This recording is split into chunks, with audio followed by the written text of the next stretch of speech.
ucyosheje inkwi za Ashera uri buteme. 27. Nuko Gideyoni ajyana abagabo 10 bo mu bagaragu be abigenza nk'uko Uwiteka yamutegetse, ariko yabikoze nijoro, ntiyatinyutse kubikora ku manywa kuko yatinyaga abo mu muryango wa se n'abatuye muri uwo mudugudu. Haleluya. Dusome 30 gusa hanyuma dufunge Bibiliya zacu. Igice cya 7 umurongo wa mbere kugeza kuwa 3 vuba vuba. Igice cya 7 cy'abacamanza turacyari aho ngaho. Twasoma mwahageze. Rimwe kabiri gatatu. Yerubali ari we n'abantu bose bari kumwe nawe bazinduka mu gitondo kare bajya kugandika ku isoko ya Harodi, kandi ingando z'Abamidiyani zari kasikazi yaho mu kibaya giteganye n'umusozi Mora. Nuko Uwiteka abwira Gideyoni ati, abantu muri kumwe bakabije kuba benshi, nicyo gituma ntemera gutanga Abamidiyani mu maboko yanyu, kugira ngo Abisiraheli batanyirariraho bati amaboko yabo niyagize gute, amaboko yacu niyadukijije. 3 mwese musome.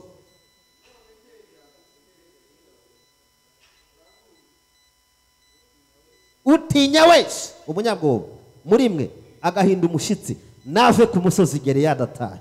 Nuko abantu inzovu 2 n'ibihumbi 2 barataha, hasigara inzovu 1. Komera Imana mu mashyi kubw'ijambo ryayo. Haleluya.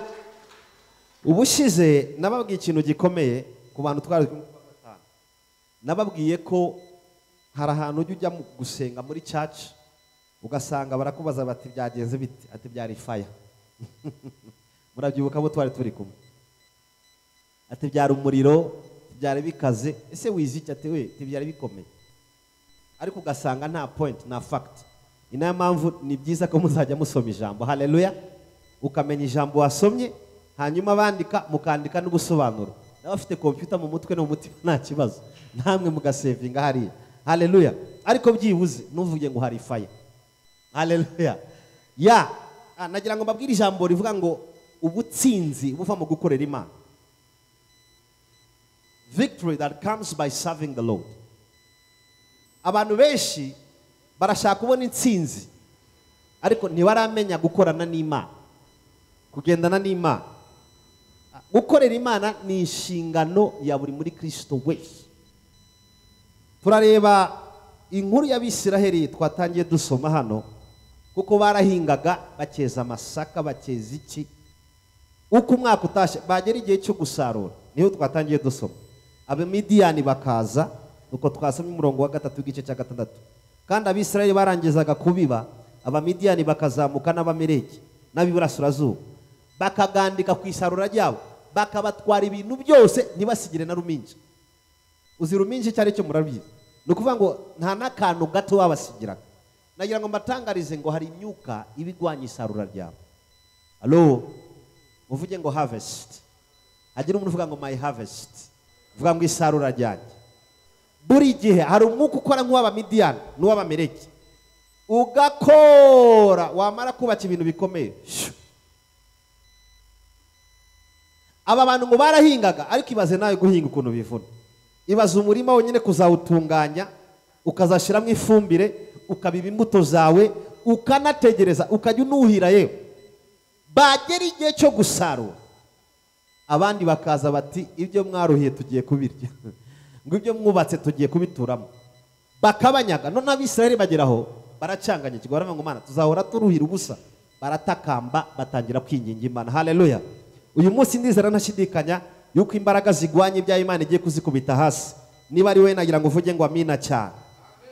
Allo, ko amina zanyu ntari kuzumva, reka nongere mbisubiremo. Imbaraga ziteguye gufata iby'Imana yakugeneye, ibyo waruhiye mu buzima, Imana izikubite hasi mu izina rya Yesu. Amina yanyu ntago ndi kuyumva. I can't hear you. Haleluya. Buri gihe iyo ugiye kugera ku bintu bikomeye, hari imbaraga zihaguruka kukugwanya. Hari imyuka ivuga ati kanaka ntazigera atera imbere. Bigeze bama inkuru y'umuntu wigeze kwiga amashuri menshi, ariga iwabo baramwishura, bamutwara ni Burayi, bakajya bamwishura ku mwaka niba ari 50,000 by'amadolari. Abona za masters, umunsi atashe ari bujye gusinya kontra y'akazi, akora accident arapfa. Ibaza umwana wavutse, reba ukuntu ababyeyi muri hano murabizi, kumurera byonyine ni ikibazo, kumujyana gardien nursery primaire secondaire université akajya muri za masters, agiye gusinya contrat y'akazi, ibyo wamushoyemo byose ageze mu mwanya wo kukwitura, imbaraga ziramufata. Haleluya. Vuga ngo hari ibyo tugomba gukubita hasi mu izina rya Yesu Kristo. Zamura ikiganza cy'ibujya aho wicaye, vuga ngo mu izina rya Yesu nagira ngo bikore bikwiye ku mutima kandi wizeye. Vuga ngo imbaraga zose zishaka gusuzugura umurimo w'intoki imirimo y'intoki zanyu, imbaraga zose zishaka kunaniza ibyo ndi kubaka, ndazikubita hasi mu izina rya Yesu. Mubikore mwizeye kuko hari abantu bagiye kubaho uyu munsi wa none. Hari abantu Imana igiye kongera imyaka yo kubaho. Haleluya.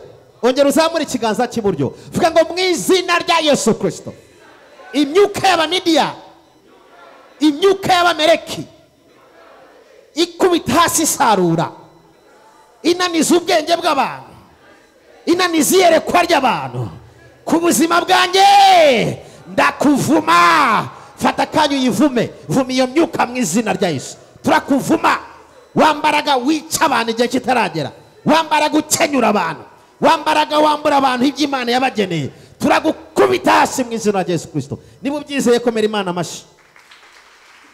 Haleluya. Tugomba rimwe na rimwe kwanga imirimo ya Satani mu buzima bwacu, ariko uzikuruhira ibintu wamaze kubyubaka ubite, yewe ni nkuko waba ushonje, reka mbivuye gucyo waniyirije, noneho udafite n'umuntu ugutekera, ukajya mu gikoni ugategura imeza, igihe ugiye kurya hakaza igisiga kikabitwara. Halo, ufite umwambi wagishahura. Siko bimeze. Imana yacu ishimwe. Imana irinde isarura ryawe, ivuga ngo amen.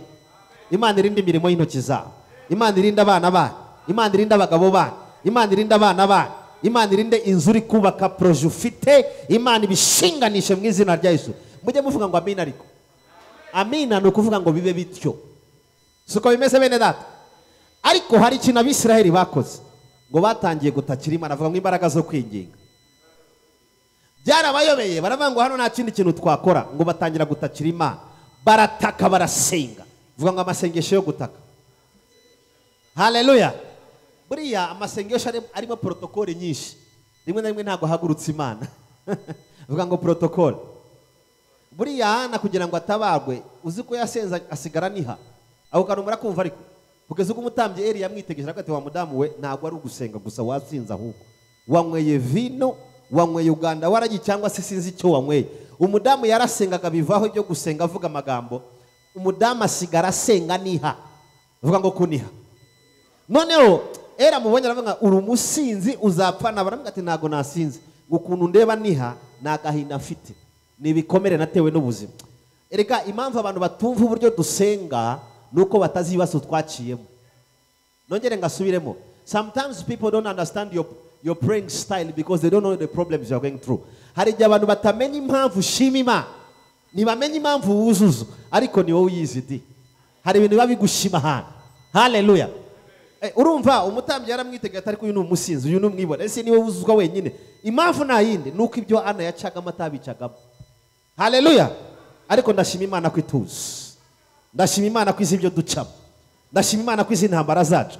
Amaze gusubiza umutambyi ati ni ibibazo mfite n'ibikomere, umutambyi aramubwira ati genda icyo Imana wayisabye kiguhe. Haleluya.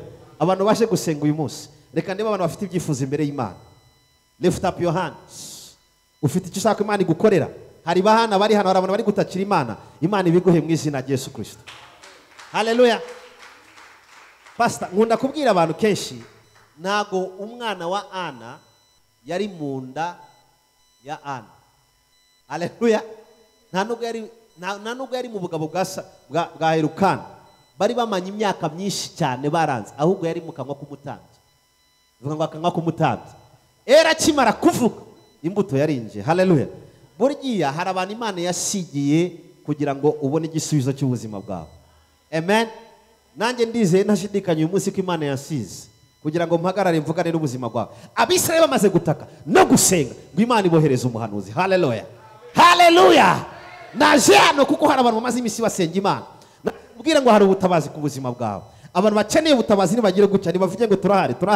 Hari ibyo Imana igiye gukora mu buzima bwawe. Hari abantu bamaze igihe bataka nk'Abisirayeli, basenga binginga babwira Imana ngo turarambiwe. Vuga ngo enough is enough.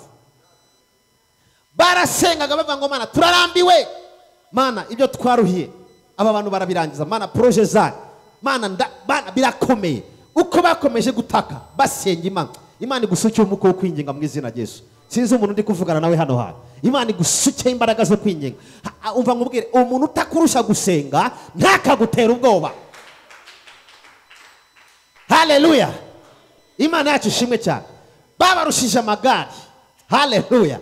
Abamidiyani babarushije amacumu, babarusha imyambi, babarusha amafarashi, ariko Abisirayeli nabo barusha gutaka, babarusha gusenga. Haleluya. Tuzamure Yesu Kristo icyubahiro. Twabarushije gusenga, bafite ibyo baturusha, bafite systeme y'isi bayobora, ariko natwe dufite Imana iyobora byose. Dufite Imana dutakira hanyuma ikadutabara. Ngo baratatse, haleluya. Nagira ngo ntangarize umuntu uri hano hano ngo gusenga kwawe kumaze kumvikana. Alo, iyo aminara? Nagira ngo nongere mbisubiremo ngo gusenga kwawe kumaze kumvikana mu izina rya Yesu Kristo. Reka nongere mbitangaze ku bantu babyize birababaho. Ibintu maze usaba muri ana mezi 4 arangije uyu mwaka, Imana igiye kubirekura muri kore kwezi kwa gatanu. Haleluya. Imana yabatumye umuhanuzi kubera imbaraga zo gusenga. Hana yaratatse umuhanuzi, umutambyi, umukozi Imana, umupastor avugana n'ubuzima bwe. Ariko hari ikindi Imana yabanje gukora. Imana yarashye aravuga ati ngo bibutse ubabwire ukuntu nabavanye mu gihugu cy'uburetwa. Haleluya. Ubibutse ubabwire ukuntu nabavanye muri Egiputa. Bwira mugenzi we ngo ibuka, hindukira gusa umubwire ngo ibuka gatoya. Impamvu Imana mbere yo kwigutwara mu cyubahiro cy'ejo hazaza ibishaka yuko uyishimira imirimo yakoze. Ati banza ubibutse ukuntu nabavanye kwa Farawo, ubibutse ukuntu Farawo yabahagurukiye, ubibutse ukuntu basanze inyanja itukura imbere yabo nkayitangamo inzira, ubibutse ukuntu abagaburiye Mana mu butayu. Baribuka, vuga ngo Mana mpa kwibuka. Buriya kwibagirwa ni ikintu kibi cyane. Ibintu bituma uyu munsi abantu bamenyera Imana nuko bibagiwe. Vuga ngo Mana mbabarira. Haleluya. Hari umuntu twaje dusenga n'ejo bundi ndamugate se wa muntu we, kuki waguye? Nahuye n'umuntu usanga yaraguye, usanga yarasubiye inyuma. Ndamugate se n'iki cyatumye usubira inyuma utakijya gusenga? Arambwira ati urabona nagiye gusengera ahantu barangusha ngo sinzi ngo ibiki. Ndamugate none se n'abantu wagiye gusenga cyangwa wagiye gusenga Imana? Nibo bagukijije cyangwa ni Yesu waguhaye agakiza? Ndamwanga ngo utarakizwa byari bimeze gute? Aratangira mu buhamya bwe ati narakizwa, nanywaga urumogi, narakizwa, ibintu byararaga biniga, narakizwa, naraga ngwana n'inzoka, nahoraga mu bitaro. Ndamugate se ubira cyahara? Navuga ngo cyakoze ibyo kuniga n'ibigihari. Ndamugate uva kubwire rero ibuka. Haleluya. Haleluya. Ibuka Yesu wagukijije amizimu, ibuka ko yakongera imyaka yo kubaho. Imana ibanze irabibutsa. Impamvu Imana itwibutsa ubutsinzi bwa kera nukugira ngo ibiduhangaye biri imbere yacu tubisuzugure. Haleluya. Impamvu Imana ikwibutsa imirimo yakoze n'ibitangaza ni nko kukubwira ati ko nakugaburiye ejo hashize uyu munsi nanegwa kukugaburira, ko nakwishuriye amashuri, ko nagukoreye ibi ngibi, ko nagukijije indwara. Ngewe kenshi babwiza ukuri maze iminsi mbona ibitangaza byo gukira indwara. Hari igihe fatwa n'ubugwayi ngumva ndababaye. Mu minsi ishize Pastor William arabizi, nigeze kujya mbabara hano mu Rubavu rw'iburyo cyane. Ndagenda barampima bagira bati ni binure, bati kora siporo, bati gabanya inyama n'inkoko n'amafiriti, ati nibiki. Ibyo byose ndabikora bira ndakomeza ndaribwa, ariko nangira kwibuka imirimo y'Imana, nibuka imirimo Imana yakoze. Buriya ngiye ngikizwa Imana impamagara ndabyibuka. Mu bintu Imana yankoreye nari mfite ikibazo cy'umutima. Haleluya. Nagwaye umutima nkiri muto, noneho nyikizwa nza gukurikirana umuntu wakundaga gusengera abagwayi cyane kuri TBN. Ndamukurikirana akajya avuga ngo twarakize kumwibyimba Yesu Kristo, avuga Yesaya 53. Noneho nanjye ntangira kwizera, ndavuga ati ntago tuzakira ahubwo twarakize. Noneho nza guhamagara abantu bamwe bakora muri office ndababaza, none se ko twakize kuki ngwaye? Aravuga ngo ntago ugwaye. Yambwiye ijambo mu Cyongereza, aravuga ngo you are unwell temporary.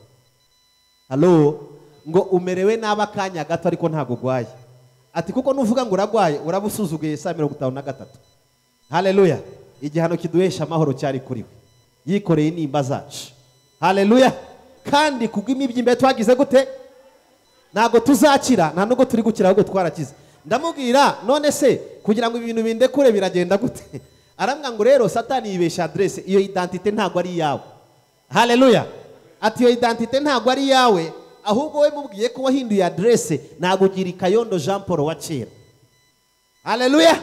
Nibwo nasobanuye icyanzo kiri mu bwandiko bwa kabiri rw'Abikorintho igice cya 17 ngo umuntu yari muri Kristo Yesu aba ari cyaremwe gisha, ibya kera bigize gute birangiye. Ndamubwira ati none se ko bitari kubabisha? Aramwa nta kindi ugomba gukora, tangira uvuge ko wakize ubyatura. So nkajya mbyuka mu gitondo, nari ndi muto, hashize nk'imyaka hafi 18 Imana yacishimye cyangwa 19 99 aho ngaho, nkajya mbyuka mvuga nti narakize ku mibyimba Yesu Kristo. Nta nubwo nongeye gusaba abantu ngo bansengere ngo nyire pe, kandi byari bikomeye. Navugaga n'umugabo witwa Dr Kagame, umugabo uvura umutima, muramuzi, arazwi cyane, n'umugabo w'umuhanga mu bintu bijyanye na pressure, high blood pressure, hypertension n'ibindi. Uwo mugabo yari yarampimye akamuduti tuvuye niba ari mu busushe niba ari hehe, abati n'ukwiga cyane, ari umuhanga muri secondaire, nabaguwa mbere ku kigo nigaho, na diplome yanjye ya comptabilité ni ya kabiri ku kigo nigagaho. Murabona ko ntari noroshye. Bati reka kwiga ngo ibintu byo kurara wiga biveho, bati ubundi ngo ugomba no kuhagarika uyu mwaka wa gatandatu niba ngombwa, hanyuma umwaka utaha uzakora usubiremo. Ariko ndabyanga kubera ko hari ukuri namenye ndasobanukirwa. Dore ikintu nakoraga rero, nabyukaga mu gitondo nkavuga ati Imana ndagushimye ko nakize ku mibyimba Yesu Kristo. Namenye icyanditso kimwe gusa, avuga ngo ivasimo. Haleluya. Nkajya mbyuka ngo Yesu ndagushimiye ko nakize, nikoraho ninarakize. Mbabwiza ukuri, nagiye gusubira kwa Dr Kagame, ampimye aravuga ati wa mwana ni he bakubagiye, tuzamure Yesu Kristo biganza. Haleluya. So ejo bundi rero ndi kubabara hano, nahise nibuka, avuga ngo kwibuka ariko. Haleluya. Noneho si ku mutima, urumva ngo ni ibinure none. Mitambwira umubiri wanjye ibuka iyagukishije cyagiye, avuga ngo imbaraga zo kwibuka.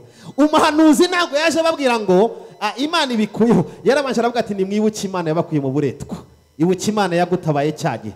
Impamvu Imana yemera ko tubanza tukareba imirimo yadukoreye ni ukugira ngo tumenye icyubahiro cyayo no gukomera kwayo, tubiha agaciro kuruta ikibazo kituri imbere. Niyo mpamvu Dawidi ahuye na Goliyati yavuze amagambo akomeye, aravuga ati uyu Mufilisitiya murebe uyu nguyu utarakebwe, ngo nzamujya nk'umutsima. Uzi impamvu? Murashaka kwimenya? Yaravuga ngo cyagihe ndi mu ishyamba. Haleluya. Avuga ngo kwibuka ariko. Aravuga ngo cyagihe ndi mu ishyamba ndagiye inama za data, yari umushumba. Aravuga ngo idubu yigeze kuntera n'intare, biraza bifata icyana cy'intama, ati umwuka w'iteka nzaho, ngo ndagenda ndazifata ndazica ndazikubita. Aravuga ngo Imana yabanye nanjye kiriya gihe, n'uyu Mufilisitiya utarakebwa izamungabiza. Haleluya. Imbaraga zo kwibuka. Tugomba kwibuka imirimo y'Imana. Reka ndebe abantu bafite imirimo y'Imana. Nawe urahafite, ufite idubu Imana yakwiciye, ufite intare Imana yakwiciye, n'uyu Goliyati turi kureba Imana iramukuraho mu izina rya Yesu. Haleluya. Iyo twibutse imirimo y'Imana, iyo twibutse imirimo y'Imana, biduha imbaraga, biduha gushira amanga. Pepe ya Yesu Kristo. Haleluya. Biduha gushira amanga bene data. Umuhanuzi nta kindi yabakoreye, yarababwiye ngo just remember, mwibuke ahantu Imana yabakuye, mwibuke intambara Imana. Reba imyaka ufite uyu munsi wa none, reba abantu mwavukiye icyarimwe batariho. Haleluya. Tuzamure Yesu Kristo icyubahiro. Reba abantu mwavukiye icyarimwe, mbabwiza ukuri. Ngewe arige numva amatangazo y'abantu bari gupfa, nkavuga atari ko Mana ni igitangaza, nkumva ngo covid yamwishe, ngo akantu kamwishe, ngo singo ni ikibyimba, ngo yagwaye umutwe. Nidi Nairobi bambwiye umusore wapfuye nakundaga ngo yafashwe na typhoid arapfa. Typhoid murayibona ni indwara isanzwe. Sasa kuba tukiriho suko turi beza cyane, suko Satani n'abadayimoni bakijijwe, suko abarozi badahari, ahubwo dufite Imana yabanye natwe. Nagira ngo muno muri kano kanya ufata amasegonda make gusa wibuke imirimo y'Imana, wizamure icyubahiro, uvuge ngo Mana warakoze ko haba, warakoze kuntabara, warakoze kuntsindishiriza, warakoze kunkorera imirimo ikomeye, warakoze kubwabaho church, warakoze kubwa Pastor William na Pastor Rose, warakoze, thank you for standing with me, warakoze kungwanirira Mana. Ndagushimye ko ibyo ugiye gukora biruta ibyo wakoze. Tuyikomere mu mashi, tuyikomere, ikwiriye impundu. Ababyeyi bashatse banayivugiriza impundu. Hari imirimo n'ibitangaza yakoze.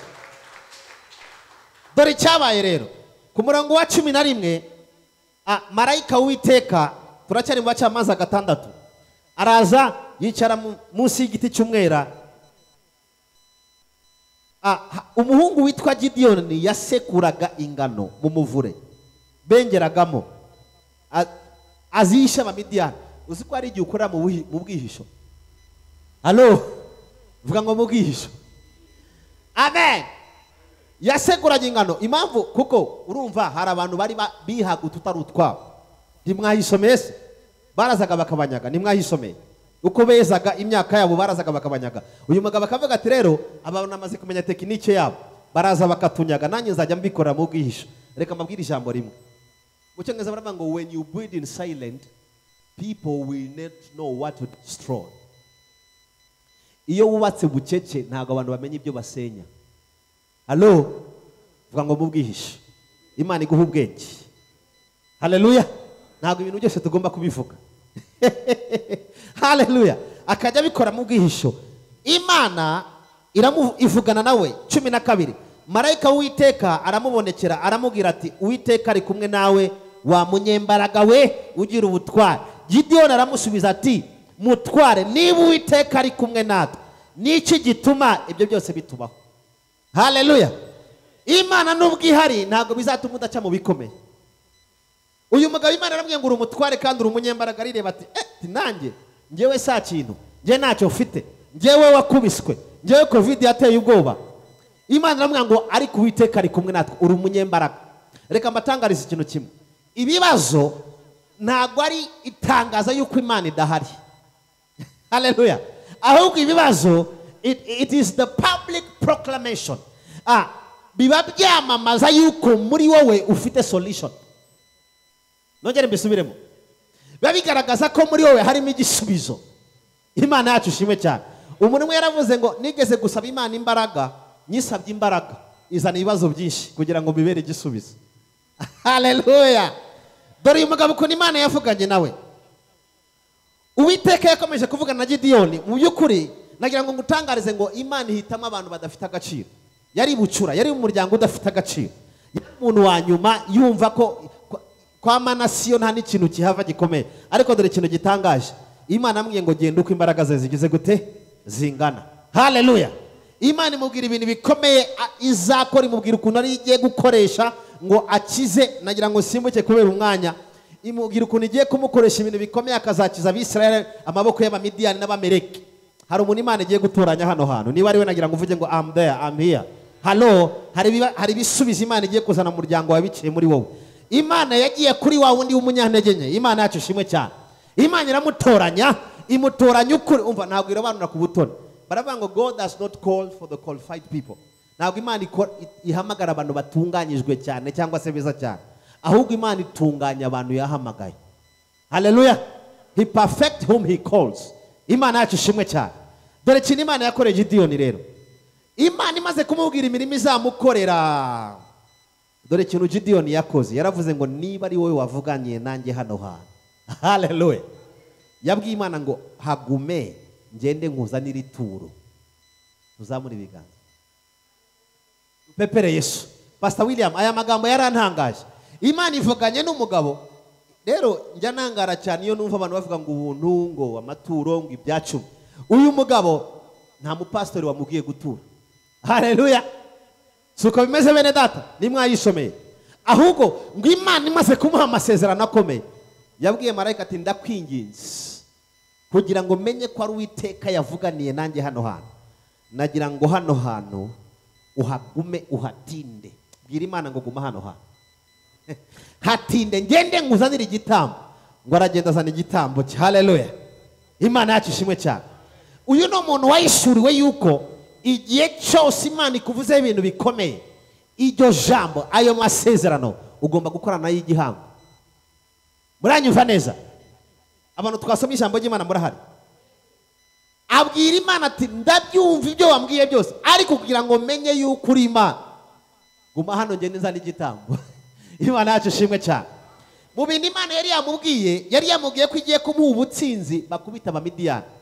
Ariko Imana imaze kubikora ibyo byose, ntabwo Imana yamusabye gutamba, mu byumve neza. Haleluya.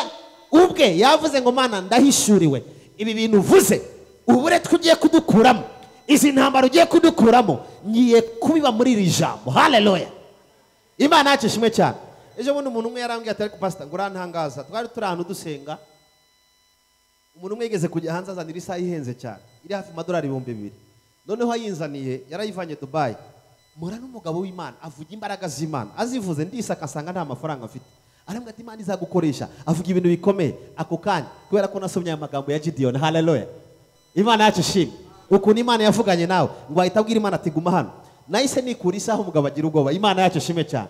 Arambwira ngo ayishwa, ndamubwira ati ni Imana ivuganye nanjye ndayibiba. Haleluya, haleluya, narahishuriwe bene data. Ari ibintu nagira ngo itorero ry'u Rwanda dusobanukirwe imbaraga zo kubiba. Vuga ngo imbaraga zo kubiba. Uyu muntu Imana imubwiye ko agiye gukubita Abamidiyani, ibaze nawe ntago uri umurwanyi, ntago uri umusirikare, ariko noneho ikintangaje amaze kubikora vuga ngo Imana yongeye mugarukaho. Sako tuvuge ngo Imana yongeye mugarukaho. Hari abantu Imana igiye kongera igaruke hano bakoze imirimo y'Imana. Dusome ku murongo wa 25 twumve. Dusome ku murongo wa 25 Abacamanza 6. Mwahageze vuba dusome. Hari abantu bagiye kwakira imbaraga z'Imana, muvuge ngo amen. Hari abantu bagiye gutsinda Abamidiyani, muvuge ngo amen. Hari abarozi baguhagurukiye bagiye gutsindwa, bavuga ngo amen. Hari ibicaniro bigiye gucecekeshwa, bavuga ngo amen. Haleluya, amen. Mwageze ku murongo wa 25 dusome. Nuko ijoro ry'uwo munsi Uwiteka aramubwira ati enda imfizi ya so ntoya wende n'indi ya kabiri. Haleluya, wende n'indi ya kangahe? Imaze imyaka ingahe? 7. Maze usandaze igicaniro so yubakiye Bahari, uteme na Asheri iri hafi yacu. Rekera aho ngaho kubera umwanya wanjye nagira ngo musobanukirwe ibintu bimwe. Uyu mugabo ni ugiye kuvana Abisiraheli mu maboko yande y'Abamidiyani n'Abameleki. Suko bimeze bene data.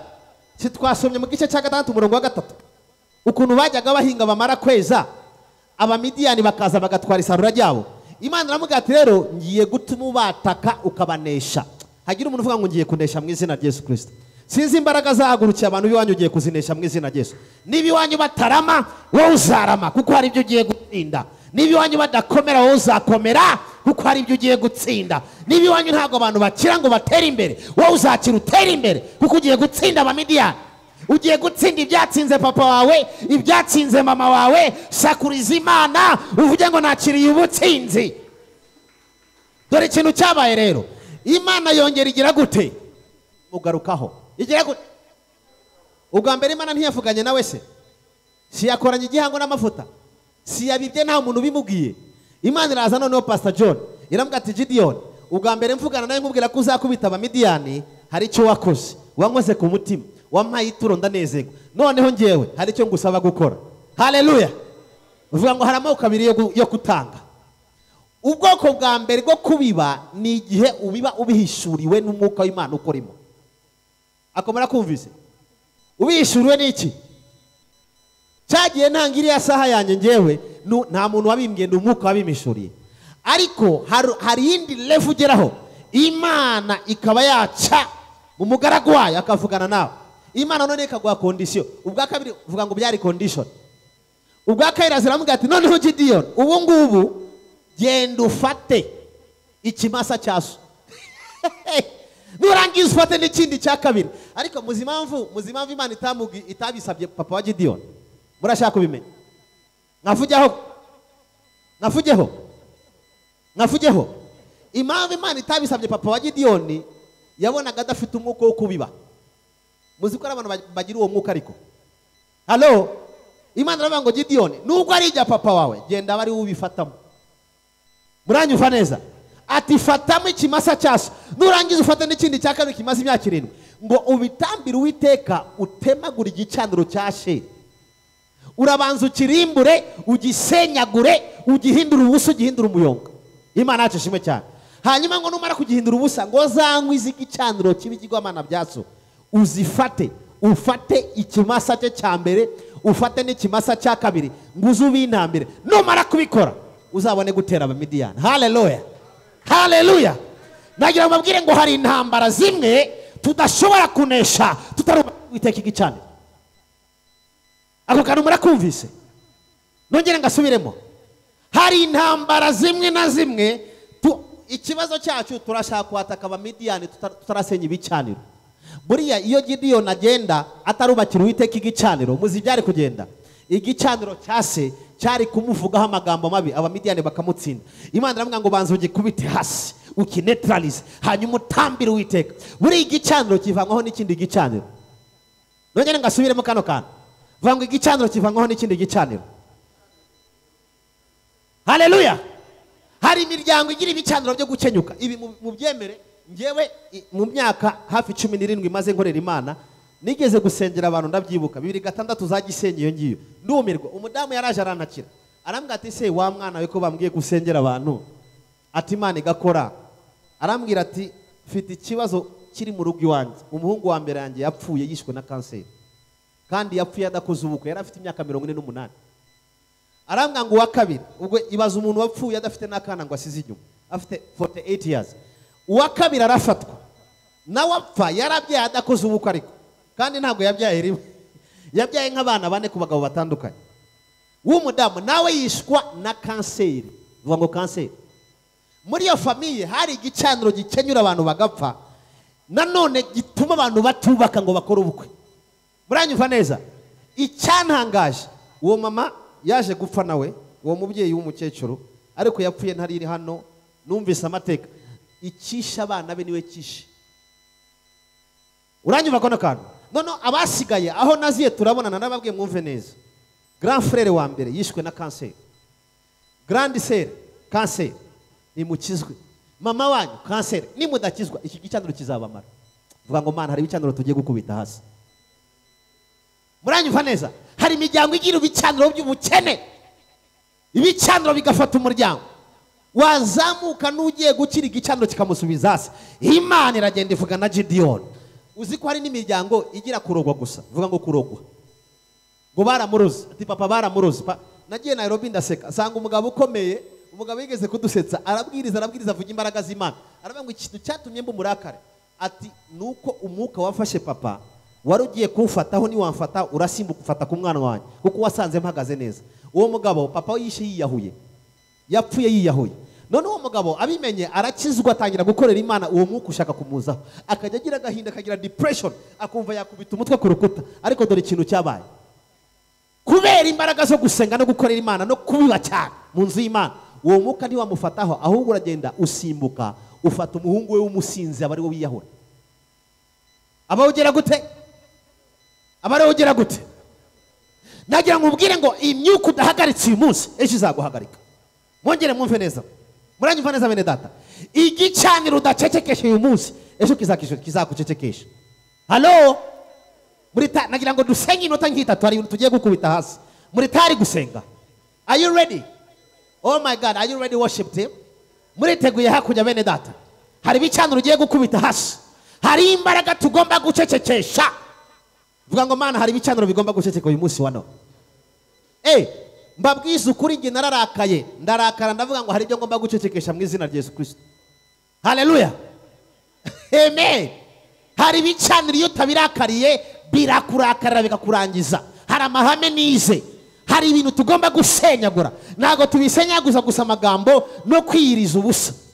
Abanyarwanda bakunda kujya kanyarira cyane. Haleluya. N'indi misozi ni byiza, ariko nkubwiza ukuri, mu gihe utarigiye imbaraga zo gutambira Imana, uzi ko hari intambara zimwe na zimwe tubibira mbere yuko tujyamo. Ako murakumvise? Nongere ngasubiremo. Hari ibitero na bimwe ujya kuryamo ukabanza ukanabibibira, ukavuga ati Mana, hano hantu nanjye ngiye kumera nka Gideon kugira ngo nzaneshe bariya bamidiyani. Hari ibyo ngiye gukora, hari ikintu ngiye kubanza nkore mu nzu y'Imana, hari ikintu ngiye gukorana n'Imana. Akantu kamwe gusa iminota 2 dusenga. Hari umwami w'Umumowabu, biri mu gitabo cy'abami ba kabiri gice cya 3 umurongo 27. 2 Kings chapter 3 verse 27. Abami ba kabiri gice cya 3 27. Hari umugabo w'Umumowabu, yari umwami w'Abamowabu. Uvuga ngo Abamowabu. Mowabu ntago shaka umuvuga kuko avukana n'uwitwa Amoni. Abamowabu n'Abamoni baravukana, bakomoka kuri Loti, ni benyendaro, bafite umuvumo. Basengaga ikigomana cyitwa Moleki. Aho mu bami ba kabiri 3:27 Bibiliya irambwira ngo batewe na Isiraheli bategwa na Yuda. Isiraheli bateye igiye kubanesha ku munota wa nyuma, bamaze gufata n'ibwami, ngo umwami wa Mowabu ngo afata umuhungu we wari kuzamuraga ngo asimbure ingoma ye, ngo amutambira ikigirwamana cyitwa Moleki. Agira gute? Amutambira ikigirwamana cyitwa Moleki. Amaze kumutamba, abayuda n'abisirayeli, kandi muzi ko abayuda n'abisirayeli bagwanirwa n'iki? N'Imana.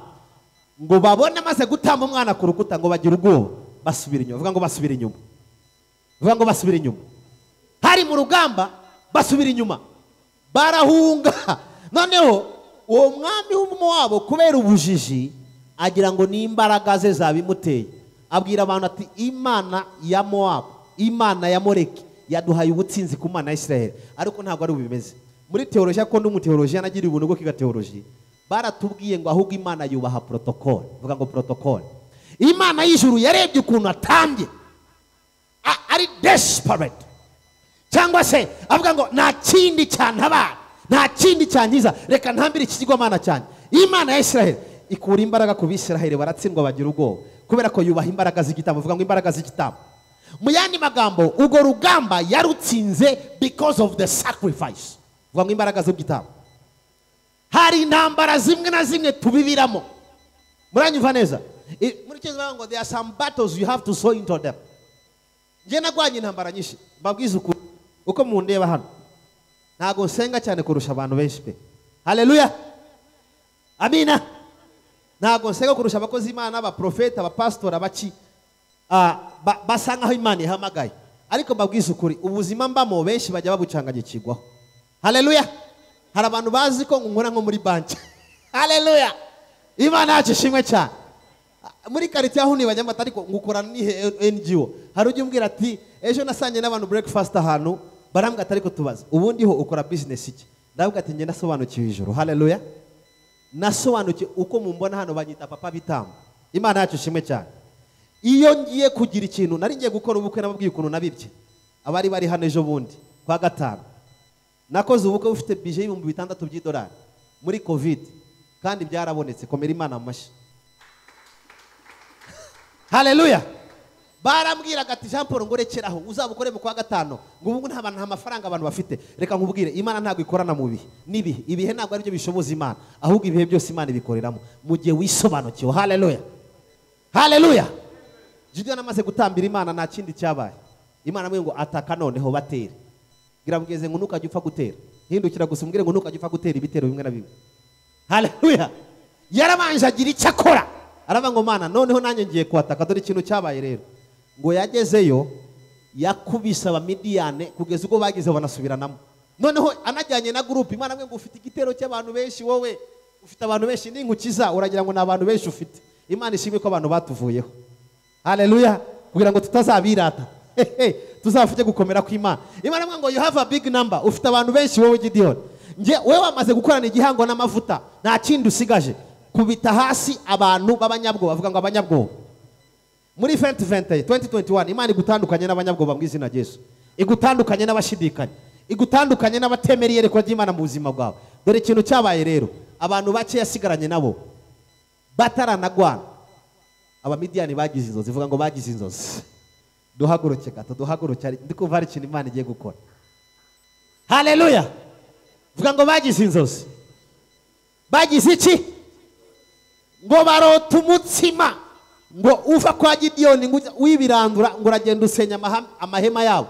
Noneho barabazanya bati ariko ziriya nzozi twarose ni izihe? Ubwo Gideon yatangiye gutera. Umwe muri baravuga ati ngo warose iki? Ati uzi ibyo narose? Ati nagiye kubona mbona igitsima kinini kivuye hakujya kibirandura kiraza gisenya amahema yacu twese. Undi aravuga ati yo ni inkota ya Gideon. Bahinda umushitsi, basubiranamo, baricana. Gideon yagiye kuhagera nta mwanzo hari. Komera Imana mu mashi. Hari intambara Imana igiye kukugwanirira. Haleluya. Reka basubiranemo mu izina rya Yesu Kristo. Alo, zamura ikiganza avuga ngo mu izina rya Yesu, imbaraga z'Imana zigiye gutuma abanzi banjye basubiranamo. Vuga ngo Mana ishobora byose, Mana yahamagaye Gideon, imuhamagara mu bihe bikomeye bimeze nk'ibihe bya covid. Nanjye umpagurutse unkoresha iby'ubutwari, ndengera umuryango wanjye, ndengere quartier ntuyemo, ndengera abo tuvukana, mu mutima wumvira Mana. mu mutima usobanukirwa, mu mutima ugushira imbere, nagira ngo usenga nanjye vuga ngo Mana, mu mutima witeguye gukorana nawe, Mana mpa kukubakira igicaniro kigiye kuzasenya ibindi bicaniro byose byubatswe mu buzima bwanjye.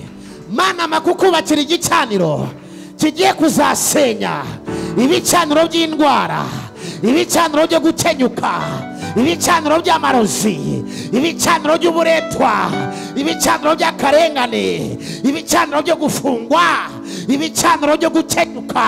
Mw'abantu mwe hari ibicaniro kuri iyi si kandi bikubisa abantu, kandi bimaze abantu, kandi binanije abantu. Senga Imana iguhishurire, senga Imana igushoboze, Imana iguye kuyubakira igicaniro. Yatakatalabakata zepetelebakatalabayada.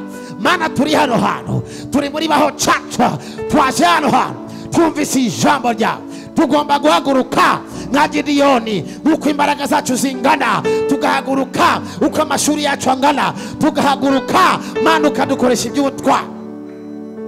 Hari abapapa ugiye gukoresha, hari abamama ugiye gukoresha, hari abasore ugiye gukoresha, hari abantu ugiye gukoresha Mana, hari abantu ugiye gukoresha, hari abantu ugiye gukoresha iby'ubutwa. Kora ku mutwe wawe akanya gatoya gusa, icyubahiro cy'Imana kiri kugendagenda hano. Hari abantu Imana itoranyije, hari abantu bameze nka ba Gideyoni, hari abantu bagwanaga intambara zihoraho Imana irazicecekesheje. Hari strange battles, hari abantu Satani yarangije ibyawe, dosiye zawe yaraziva. Ndabona ikiganza cy'Imana kigendagenda. Ndagira ngo muri kano kanya ukoze ku mutwe wawe ufunga amaso yawe, Imana igiye kugukoraho, marayika w'Imana agiye kuguhamagara. Hari ibyo Imana igiye kukwereka, hari ibyo Imana igiye kukwinjizamo, hari imbaraga z'Imana zigiye kukubaho. Mu iteraniro rya kabiri ndaba ndi gusengera abagwayi, ariko muri kano kanya ndaba ndi kuva umwuka w'ubugwayi. Ugikora ku mutwe wawe, ukoze ku mutwe wawe, ufunze amaso, ukoze ku mutwe wawe utuje imbere y'Imana. Ako gapiano nta kibazo, abandi twese dutuje dukoze ku mutwe yacu. Nagira ngo muri kano kanya muri aya materaniro ndifuza ko havamo abantu bakorana igihango n'ijambo Imana yatubwiye umunsi. Pastor William munyihangadire, ibi bintu nduva umwuka binyoboyemo, reka mbikore. Ndumva hari abantu bagiye guhagarana na rent, cyangwa se bagiye kuvuga ngo Mana nanjye mu bagiye kwishyura inyubako y'uku kwezi ndimo. Hari ibyo tugiye gukora. Mwibuke ko Gideyoni Imana yamuhamagaye mu bihe bikomeye, byari ibihe biruhije, byari ibihe bikomeye. Barabatwaye isarura, barabatwaye ibintu byose. Uri muri ano materaniro, hari icyo wakora. Pastor John, rent hano yishurwa gute? Ishuri 300. Muri iteraniro rya mbere nagira ngo byibuze habonekemo abantu bashobora guhagarara bakavuga ngo Mana natwe tugiye gutanga ikimasa cyacu. Hari abamidiyani tugiye gukubita hasi. Ushobora kuba uri hano ukavuga ati ni 50 n'ibihumbi 100, ndashaka guhagarara nanjye mu bishura rent y'uku kwezi. Ndumva mbiyoboye muri giye ko hari abantu hano bagiye gukorana igihango n'amavuta. Hari ibyo tugiye kumira, mpagaze muri aya mavuta nk'umuhanuzi Imana yanumye hano hantu. Rente y'inzu y'Imana, witonde, uba wubatse inzu y'Imana. Imana isigara yubaka ubuzima bwawe, Imana isigara yubaka imibereho yawe, Imana isigara yubaka ejo hazaza. Nagira ngo bikore, uvuge ngo Mana amezi sigaje muri 2021 2021 abamidiyani banjye ume kubanesha. Uri hano ushaka gutanga umushahara wawe, ushaka kugira ikintu ukora. Ngiye nabonye nigeze kugurisha ikibanza cya 8 miliyoni kugira ngo nkore umurimo w'Imana. Uko mumbona hano narakigurishije. Halo, twe turabasazi. Amen. Tuzi gukorana igihe. Yamvu nakoze ubukwe muri Covid, nkabona 6,000 by'amadolari. Mu gihe n'abandi babukorana igihe kitari cya Covid batajya bayabona. Kubera iki nta kintu suko senga cyane, ahubwo nahishuriwe kubiba, nahishuriwe gukorera umurimo w'Imana. Ndavugana n'abantu bari hano. Uri hano ukavuga ngo hari icyo ushaka gukora kuri rent, hari ikintu ugiye kurekura, zamura ikiganza cyaho uri nkubone, uvuge ngo Mana hari ikintu ushaka gukora, harayo narekura, harayo natanga. Just lift up your hands. Pastor John Imana igumugisha. Nundi wese uvuga ngo hari icyo nakora kuri rent, zamura ikiganza cy'iburyo nkubone, ikiganza cy'iburyo. Lift up your right hand. Pastor John niwe mbonye wenyine, nta wundi muntu. Ngo hara utayatanga hose uko ari 300, tukavuga ati Mana hari icyo nakora, mfite family yanjye, mfite 50, mfite ayo nakora, ndashaka kugira ikintu nkora ku nzu y'Imana. Just let me see your hand. Reka mbona abandi bantu mu iteraniro bavuga ati Mana nanjye zamura ikiganza cyanjye nkubone. Byaba ibihumbi 10 uzatanga, icyo hari icyo ngomba gutamba, hari icyo ushaka gukora. Imana iguhe umugisha mushiki wanjye. May God bless you. Imana iguhe umugisha brother, mama, Imana iguhe umugisha. Mubikore, mubikore. komeza muri iki kiganza agiye gusenga nta mwanya mfite, ntushidikanye naje mu kirere cy'amavuta. Duhagarare n'umurimo w'Imana, Imana izahagarana natwe. Duhagarare n'inzu y'Imana. Umeze uri nka Gideon, Imana iraguhagurukije. Mami, Imana iguha umugisha wowe wicaye hakurya, ndakubona muri worship team. Nawe Imana igushyigikire. God bless you wherever you are. Mana, n'undi muntu wese uri hano afite ikintu agiye gukora kugira ngo iyi nzu yishyurwe, ndakwinginze kuzamwubakira, uzubake n'ibindi. Mana, nabonye ubakira abantu ama etage ari abakene, nabonye ujyana abantu muri Amerika, nabonye utuza abantu mu bakomeye kubera ko bakoranye igihango n'amavuta. Magaze nk'umuntu wahamagaye, nemeranyije na Pastor William na Pastor Rose n'abashumba bari hano. Umuntu wese Mana wabahagurukirije umuhanuzi, jaja Imana iguha umugisha, wakoze nawe nakubona. Magaranye n'umuntu wese, magaze nk'umuhanuzi watumwe n'Imana, magaze nk'umushumba wa Imana. Ndemeranya magaze mu kimbo cya sogokuru Aburahamu na Isaka na Yakobo na Dawidi. Memeranyije n'umuntu wese ugiye gutanga ikimasa cye kubwo kwishura inzu y'Imana. Mana, sayo tugiye kurya, sayo tugiye kuryoshamo, tugiye kubaka ubwami bwawe. Mana, uzabubakire, uzubake abana babo, uzubake imiryango yabo, uzubake business zabo. Tuguhaye icyubahiro kubikoze. Ukomere Imana amashyi mu izina rya Yesu. Haleluya, amen. Muravuga ngo Mwami Yesu Kristo, twumvise ijambo ryawe, tuguhaye ikaze mu buzima bwacu. Komeza utuganze, dukize kandi udukoreho mu izina rya Yesu Kristo, amen. Munotume gusa, munotume ufunze ayo maso. Imana niza no kuvugana nawe ikindi kintu wakora. Nababwiye ukuntu ngiye nigeze kugurisha ubutaka bwanjye bwa miliyoni 8, ngiye gukora umurimo w'Imana. Nge mutambona gutya Satani yashatse kunyica. Pastor William amaze ubuhamya bwanjye, nahuye n'intambara hahandi abantu bavuga ngo arapfuye, noneho isi ikaguhagurukira. Za ntambara zigera ahantu hose, wumva ahantu hose hatinyo, ariko ku muntu utanyuma nkabona ndazinesheje. Haleluya. Kubera iki? Hari igicaniro nabaga narubatse kimvugaho kikavuga ati ntabwo ari bupfe tu, kuko hari imirimo azakora mu bwami bw'Imana. Niba uri hano ukuva mu mutima wawe hari ikintu ugiye gukora kirenze na rente, ni ukuri ntutinye. Ngiye kuba niciye mu biro akanya gato, abantu bose bazamuye ibiganza, ndashaka kubonana n'umunota umwe, hanyuma turi kumwe mu materaniro ya kabiri. Munyemere twakire Pastor. God bless you.